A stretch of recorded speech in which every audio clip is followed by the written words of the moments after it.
Afternoon Rajesh ji, आज काफ़ी शानदार मोमेंटम मार्केट में लोअर लेवल से रिकवरी आई।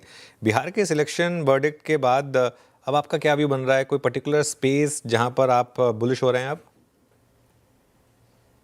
देखिए, बिहार का इलेक्शन के जो नतीजे आए वो वाकई बहुत अच्छे आए कहूंगा तो।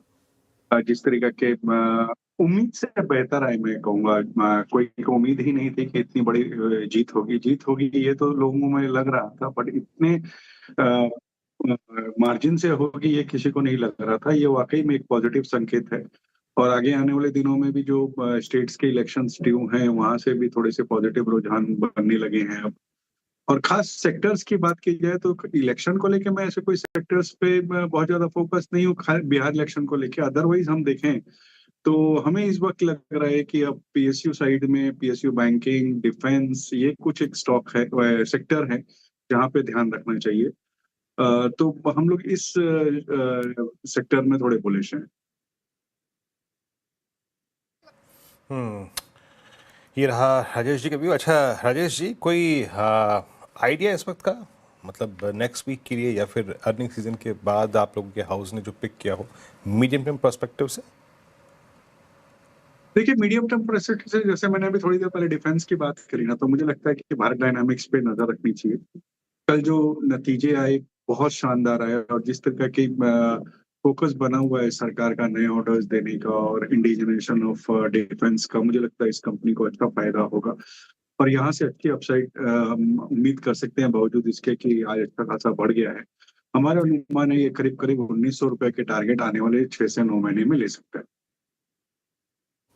ओके, भारत डायनामिक्स में ये अच्छा लग रहा है। और डिफेंस स्पेस जैसा कि बता रहे थे राजेश अग्रवाल जी, अच्छा परफॉर्म करता हुआ। कुछ काउंटर्स एक बार निफ्टी के कंट्रीब्यूटर प्लेट रखिएगा स्क्रीन पे, जिस तरीके से रिकवरी आई और इस रिकवरी को लीड किया है। एक तो रिलायंस के जिक्र भी कर रहे थे सोमल जी, यहाँ पे खरीदारी की राय उनकी तरफ से है। इसके साथ ही एसबीआई पिक में था, एक्सिस बैंक शुरुआत से ही अच्छा परफॉर्म करता हुआ, और भारतीय एयरटेल। एक बार भारतीय एयरटेल का चार्ट रखिएगा। भारतीय एयरटेल यहाँ पर क्या व्यू बन रहा है अभी राजेश अग्रवाल जी? भारतीय एयरटेल ने भी रिकवरी दिखाई है, देखिए 2103 के लेवल पर। आपका हाउस व्यू क्या है? श्रेया जी नमस्कार। हमें ये बुलिश लग रहा है, हालांकि इतनी बढ़त के बाद हम थोड़ा नई खरीदारी की सलाह नहीं दे रहे हैं। थोड़ा कंसोलिडेट करें, यहाँ से करेक्ट हो करीब 1980-2000 के लेवल्स पे आए तो थोड़ा सा सेफ होगा। हालांकि लॉन्ग टर्म इन्वेस्टर के लिए 150 रुपए कोई मायने नहीं रखता। अगर आप देखें तो न केवल डोमेस्टिक बल्कि इनके अफ्रीकन कारोबार भी अच्छे खासे चल रहे हैं। आप देखो आरपीयूज बढ़ते जा रहे हैं, और जिस तरह के रुझान आ रहे हैं कि आने वाले दिनों में ये शायद टैरिफ्स और हाइक करे तो वो आरपीयू में और सहायता देंगे। और इस वक्त अगर आप देखें तो सिर्फ दो ही प्लेयर हैं, कहा जाए तो भारतीय एयरटेल को ले लीजिए, जियो को ले लीजिए। वोडाफोन के जो हालात इस वक्त बने हुए हैं वहां से कोई विशेष उम्मीद है नहीं। तो हम इस दोनों में ही, रिलायंस हो चाहे भारतीय एयरटेल, दोनों में ही हमारी बाय कॉल है। बट इस वक्त भारतीय एयरटेल में नई खरीदारी की सलाह नहीं है, थोड़ी करेक्शन में खरीदारी की जा सकती है। रिलायंस में खरीदारी की सलाह है। ओके, चलिए, तो ये इस समय आपके लिए भारतीय एयरटेल पर व्यू। एक काम करते हैं, अब जरा चलिए अब राजेश जी के पास चला जाए। राजेश जी बताइए, वीकेंड पे क्या देखें? अनुज जी, जिस तरीके से बाजार ने एक बहुत अच्छी क्लोजिंग दे रहा है, बिहार के इलेक्शन बहुत अच्छे आए हैं। आज ओटीटी और फिल्म में भी कुछ अच्छी चीजें हैं, जैसे दे और दे प्यार दे पार्ट 2 है अजय देवगन और रकुलप्रीत सिंह की, जिसमें एडिट तड़का माधवन का है। फुल ऑन कॉमेडी पिक्चर होने वाली है मेरे हिसाब से। 2019 की जो रिलीज थी दे प्यार दे, उसका सेकेंड ओवर सीजन है या सिक्वल कह लीजिए।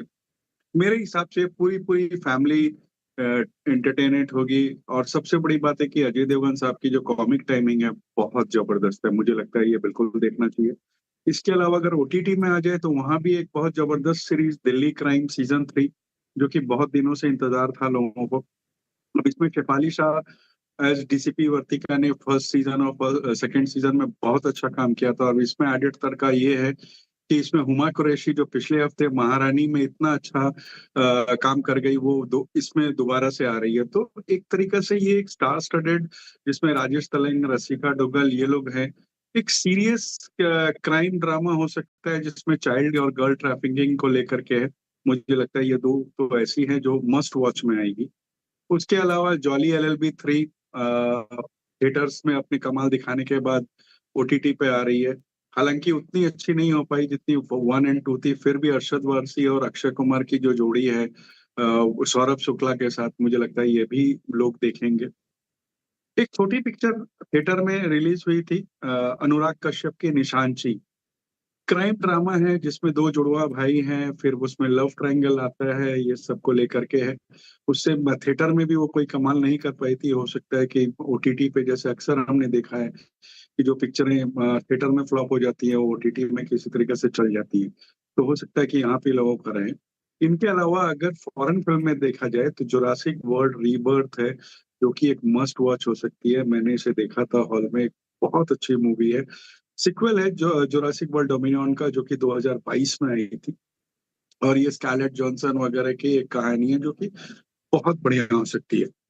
कम सी मी इन गुड लाइट एक डॉक्यूमेंट्री फिल्म है जिसमें दो पोएट्स हैं जो बहुत एक ऐसी बीमारी से जूझ रहे हैं कि जो कि जानलेवा है, और उनके आखिरी के क्षणों में जिस तरीके से वो हंसी खुशी अपने दिन गुजार रहे हैं उस पे है। एक बहुत अच्छी रीजनल मूवी ड्यूड करके है, जो प्रदीप की थर्ड ऐसी मूवी है लगातार जिसने हैट्रिक किया है 100 करोड़ की कलेक्शन के साथ। लव कॉमेडी है, ये देखी जा सकती है। एक बीइंग एडी करके एडी मर्फी पे एक डॉक्यूमेंट्री है उनकी लाइफ पे, जो कि थोड़ी दिन पहले अगर आप देखो तो हिंदी में नयनतारा की आई थी। उस तरीके से उनकी लाइफ की journey from a small character to a big movie star वो दिखाया गया है। इन सब के बीच में एक एंट्रीप्रेन्योर करके सुप्रिया पाठक की गुजराती मूवी है, जो कि मस्ट वॉच है। जिसको भी गुजराती समझ में आती हो उसे देखना चाहिए। किस तरीके से एक 65 वर्षीय महिला अपनी जिंदगी को दोबारा से ट्रैक पे लाती है, बिजनेस चलाती है और अपने समकालीन लोगों को इकट्ठा करती है, उस पे है। और एक लास्ट, एक ए मैरी लिटिल एक्समस है, जिसमें एक कपल डाइवोर्स लेना चाह रहे हैं और उसके डाइवोर्स के पहले खुशी खुशी एक क्रिसमस मनाना चाहते हैं। ये कुछ एक चीज है ओटीटी पे और थिएटर पे। मैं समझता हूँ इलेक्शन के रिजल्ट्स और बाजार के रिजल्ट्स के साथ साथ ये हफ्ता जी। भी अच्छा होने वाला है ओटीटी पे और थिएटर में भी। बिल्कुल होने वाला। आप 5 मिनट खा गए आज, बिल्कुल अच्छा होगा आज, ऐसी बात नहीं है। सीधे चलते हैं अनुज जी के पास इस क्लोजिंग के लिए। करीब करीब 1.5% की रैली देखने को मिली। लूजर्स में इन्फोसिस सबसे ऊपर 2% के करीब नीचे था। आयशर मोटर्स के कल नंबर्स आए थे, नंबर्स थोड़े से फीके पड़े थे और इस वजह से यहाँ पर आज भी थोड़ा सा एक इम्पैक्ट था डाउन साइड पर। इसके अलावा Tata Motors passenger vehicle, Tata steel, JSW steel और HDFC लाइफ, ये भी कुछ स्टॉक्स थे जहाँ पर आज आपको हल्की सी गिरावट देखने को मिली। तो कुल मिलाकर ये था ओवरऑल आज का मार्केट का मूड माहौल। वीरू, एक चीज़ कहनी होगी कि मार्केट का टेक्सचर बहुत क्लियर है, डिप्स टिकती नहीं है और बस लोग मौका ढूंढते रहते हैं कि जैसे ही डिप आए बाइंग करें बेसिकली। बिल्कुल बिल्कुल सही कहा मनोज। क्या धैर्य से बाजार इस आज पूरे के पूरे वर्डिक्ट को देख रहा था। जैसे जैसे काउंटिंग चलती गई, शांत रहा, स्थिर रहा, टेंडेमा के ऊपर रहा, जिन बेसिस का सुबह जिक्र किया गया था उसके ऊपर रहा और एक बहुत ही शानदार close within that range टेंडेमा को रिस्पेक्ट किया, डे हाई पे क्लोज हुआ और काउंटिंग अभी जारी है और एनडीए सब पे भारी है जनाब। 208 जब हम सोमवार को मुलाकात करेंगे, बात करेंगे तो न जाने ये डिजिट्स कितनी होंगी, बट जो भी है बाजार जो चाहता था एग्जिट पोल में उससे कहीं कहीं कहीं कुछ ज़्यादा इस बाजार के हाथ में लगा। इस सभी चीज़ का एनालिसिस सोमवार को सुबह सुबह मॉर्निंग कॉल और मुनाफे की तैयारी फिर करेंगे। तब तक के लिए नमस्कार and have a nice weekend.